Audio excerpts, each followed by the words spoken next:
Shalom. Saudara-saudaraku yang dikasihi Tuhan. Mari siapkan hati dan pikiranmu untuk merenungkan firman Tuhan pada hari ini. Tuhan Yesus memberkati. Apabila seseorang berbuat dosa, yakni jika ia mendengar seorang mengutuki, dan ia dapat naik saksi karena ia melihat atau mengetahuinya, tetapi ia tidak mau memberi keterangan, maka ia harus menanggung kesalahannya sendiri.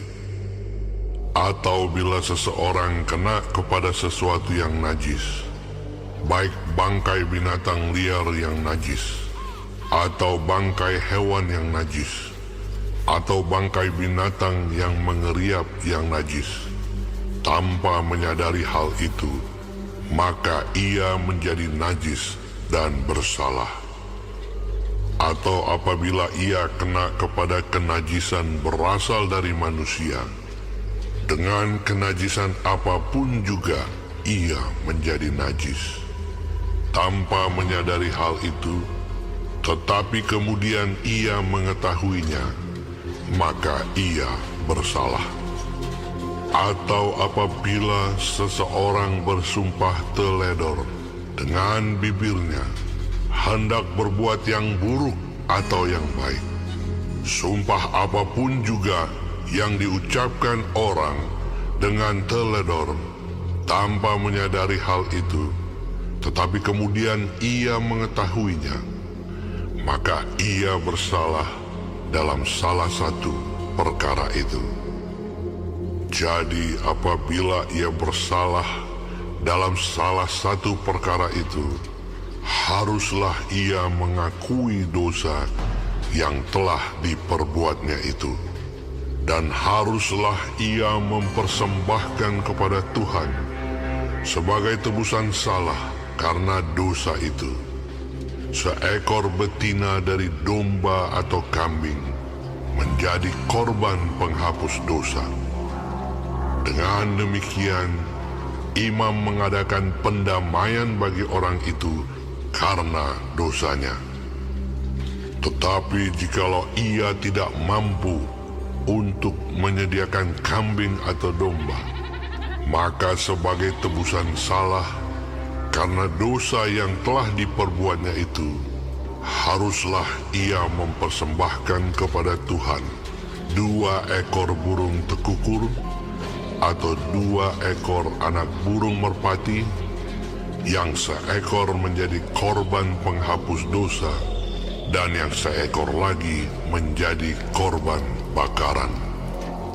Haruslah ia membawanya kepada imam, dan imam itu haruslah lebih dahulu mempersembahkan burung untuk korban penghapus dosa itu. Dan haruslah ia memulas kepalanya pada pangkal tengkuknya, tetapi tidak sampai terpisah. Sedikit dari darah korban penghapus dosa itu haruslah dipercikannya ke dinding mezbah, tetapi darah selebihnya haruslah ditekan keluar pada bagian bawah mezbah. Itulah korban penghapus dosa. Yang kedua, haruslah diolahnya menjadi korban bakaran sesuai dengan peraturan.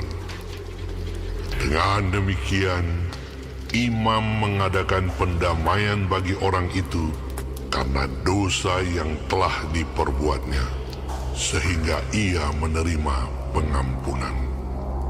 Tetapi jikalau ia tidak mampu menyediakan 2 ekor burung tekukur atau 2 ekor anak burung merpati, maka haruslah ia membawa sebagai persembahannya karena dosanya itu 1/10 eva tepung yang terbaik menjadi korban penghapus dosa.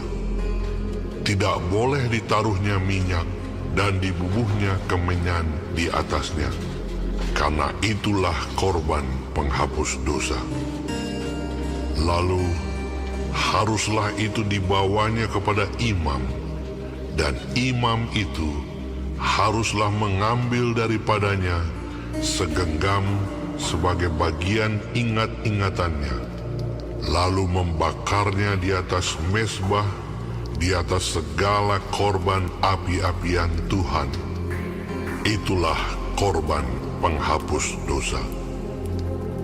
Dengan demikian, imam mengadakan pendamaian bagi orang itu karena dosanya dalam salah satu perkara itu, sehingga ia menerima pengampunan. Selebihnya adalah bagian imam, sama seperti korban sajian. Tuhan berfirman kepada Musa, Apabila seseorang berubah setia dan tidak sengaja berbuat dosa dalam sesuatu hal kudus yang dipersembahkan kepada Tuhan, maka haruslah ia mempersembahkan kepada Tuhan sebagai tebusan salahnya seekor domba jantan yang tidak bercela dari kambing domba, dinilai menurut sikal perak, yakni menurut sikal kudus, menjadi korban penebus salah. Hal kudus yang menyebabkan orang itu berdosa haruslah dibayar gantinya dengan menambah 1/5, lalu menyerahkannya kepada imam. Imam harus mengadakan pendamaian bagi orang itu dengan domba jantan, korban penebus salah itu, sehingga ia menerima pengampunan. Jikalau seseorang berbuat dosa dengan melakukan salah satu hal yang dilarang Tuhan tanpa mengetahuinya, maka ia bersalah dan harus menanggung kesalahannya sendiri. Haruslah ia membawa kepada imam seekor domba jantan yang tidak bercela dari kambing domba, yang sudah dinilai sebagai korban penebus salah. Imam itu haruslah mengadakan pendamaian bagi orang itu karena perbuatan yang tidak disengajanya dan yang tidak diketahuinya itu, sehingga ia menerima pengampunan. Itulah korban penebus salah. Orang itu sungguh bersalah terhadap Tuhan. Saudara-saudara, firman Tuhan hari ini mengingatkan kita tentang dosa-dosa yang sering kita sepelekan, yaitu dosa karena tidak melakukan sesuatu yang seharusnya kita lakukan, dan dosa yang tidak disengaja. Tuhan menuntut pertanggungjawaban kita untuk dosa-dosa kategori ini. Allah menuntut kurban supaya dosa dapat diampuni. Ada 2 alasan. Yang pertama, karena Ia kudus sehingga tiada toleransi terhadap dosa. Yang kedua, karena Ia juga adil sehingga dosa harus diberi ganjaran. Ganjaran dosa tersebut ditimpakan kepada kurban penghapusan dosa. Keadilan Allah juga ditunjukkan lewat perbedaan bayaran hukuman. Jenis kurban disesuaikan menurut tingkatan sosial.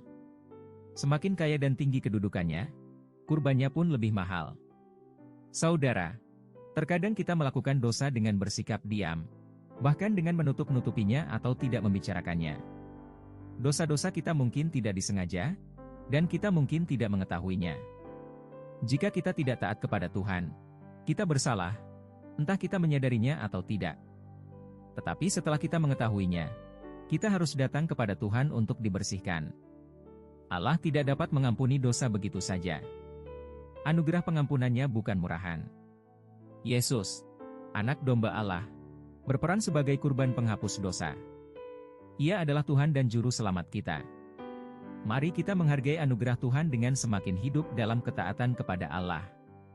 Amin. Tuhan Yesus memberkati.